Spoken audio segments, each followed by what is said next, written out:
Education ought to be about cultivating the mind, to ask those questions. And I don't believe in an airy-fairy kind of education. I mean cultivating the mind to ask about political theory, social theory, cultural theory. Why is art important? I think that the reason this country is in such a terrible state now is because of the decline of our educational system. Even at the university level, we do all kinds of things very well, especially PR. All kinds of technical stuff is done very well. You can invent all kinds of things. People don't seem to think very clearly about issues of great import. And I think those are issues of national behavior, of peace, of right and wrong, all those kinds of issues. We don't talk much about those anymore.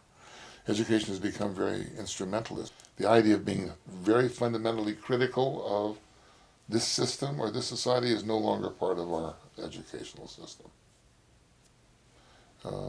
You really end up finding the kind of cultural criticism and political and social criticism which deals with what's wrong with the society or the culture. Only on the margins now, in some intellectual journal someplace. But you don't find it at the heart of the university. It's very interesting. You can go to philosophy courses and take courses on what this philosopher or that philosopher may have thought about good or evil. But where do we get discourse going on about our own attitudes towards good and evil? It certainly doesn't happen in most courses that I know of. Look, ultimately, you should all be trained to be subversive. But that's not where we're at today. What I mean by that is that you should be trained to really question fundamentals of your own lives or of this society, of this culture. And instead we have a society in which people just sit back and believe what they're told. They don't think critically anymore. Thinking critically does not mean being clever on an engineering project. We need to cultivate cynicism in our students. That's the only way you're going to get to a point where you'll be critical. And that's what we should be doing in the university. So that's where I think American higher education is failing. Failing the society. It's not failing the individuals, because 90% of Stanford students will go out and make a decent living. But it's failing the culture. It's failing the future of the society, in my opinion. My goal, and I always say this the first day when I meet the students, is, if I remember to say it, I hope at the end of the year they'll hate us. Why? Because if they hate us, that means we've shaken them up. I don't want them to be happy. You understand what I mean? I used to tell them I want you all to be psychological misfits by the end of this year. It's not a feel-good course. I don't want people to feel good. I want them to feel lousy at the end of the course. Then I will think that they have learned something. I know that if you teach properly, in my opinion,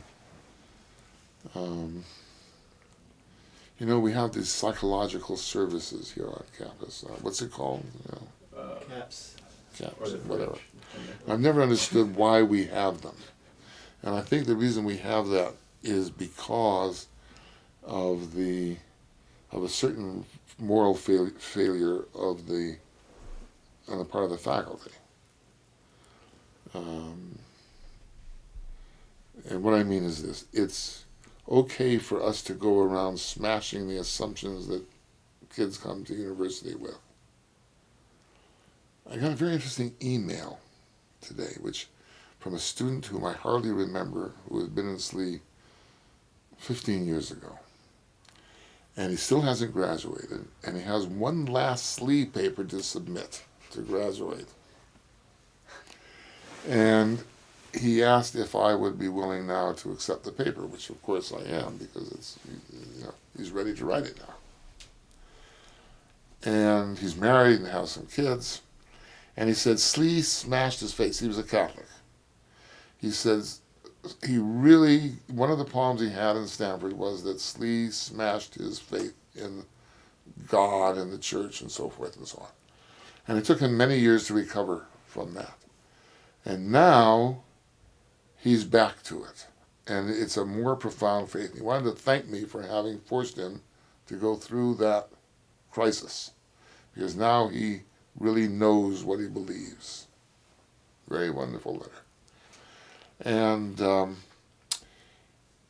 so I thought, but he had dropped out of Stanford for 5 or 6 years, and then he came back for a while and so forth and so on because of this. In my opinion, if we do that, and we should be doing it, we also have to stick around to pick up the pieces when the students fall apart. If you understand what I'm trying to say. In that way, I think that the faculty have to take responsibility for the consequences of what they teach.